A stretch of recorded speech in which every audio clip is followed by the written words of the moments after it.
Salut à toutes et à toutes, c'est le Doc News pour encore de la news. Et ouais, j'espère que tout le monde va bien. Là, on va partir autre part que la météo et tout. Là, on va partir direction la sécurité civile, vu que j'aime bien aussi tout ce qui touche à la sécurité civile et un timbre à la réfugie. Avant de continuer cette vidéo, n'hésite pas à liker, partager et abonne-toi. Et n'hésite pas à rejoindre mon serveur Discord si tu veux un peu plus de news sur certains sujets qui t'intéressent, comme la météo et tout. J'ai des channels personnalisés dessus pour ça, même l'actu sur les Canadair et tout, donc voilà.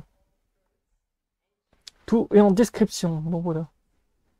Le timbre verte de la sécurité civile, le Canadair DCL 415 sera mis à la poste. Au moment où je dirais que cette vidéo sera mise demain.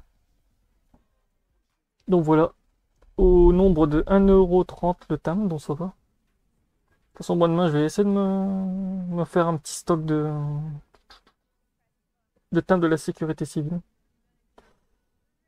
2, 4, 6, 8, 10, 12, 14, 15, 16. Ah ouais, ça fait plus de 20 €. Ouf. Depuis son arrivée au sein de la flotte de la sécurité civile, le Canadair est rapidement devenu indispensable dans la lutte contre les incendies et en complément de l'action des sapeurs-pompiers sauveteurs sur le terrain pour faire face aux flammes. D'autres moyens aériens l'ont depuis rejoint, le Tracker au début des années 1980, le Beechcraft, dans les années 1990. En gros, ça, c'est des avions de guerre bombardiers reconvertis. Pour les opérations de coordination et de reconnaissance, le Dash arrivé en 2004 par Bombardier. D'eau ou de produits retardants, les hélicoptères Dragon sont aussi de précieux alliés pour guider les actions des avions bombardiers et faciliter la coordination air-sol. Et oui. Aujourd'hui, la France, 12 Canadair positionnés sur la base de la sécurité civile de Nîmes-Garonne. Actuellement, ils sont moins de 12. Mais vous verrez ça dans la vidéo qui sortira après-demain quand j'aurai posté cette vidéo-là. Parce que oui, je vais faire aussi le point météo de la semaine.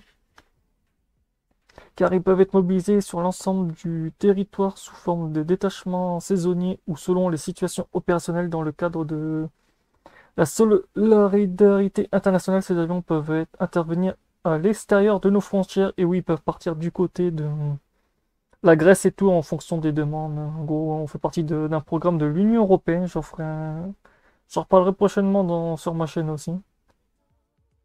Impressionnant par sa taille et ses couleurs, sa puissance, le Canadien l'est aussi par la prouesse et la technologie des 40 pilotes qui sont capables d'écoper 6 tonnes d'eau sur 80 mètres en 12 secondes et à 120 km par heure en 1 heure.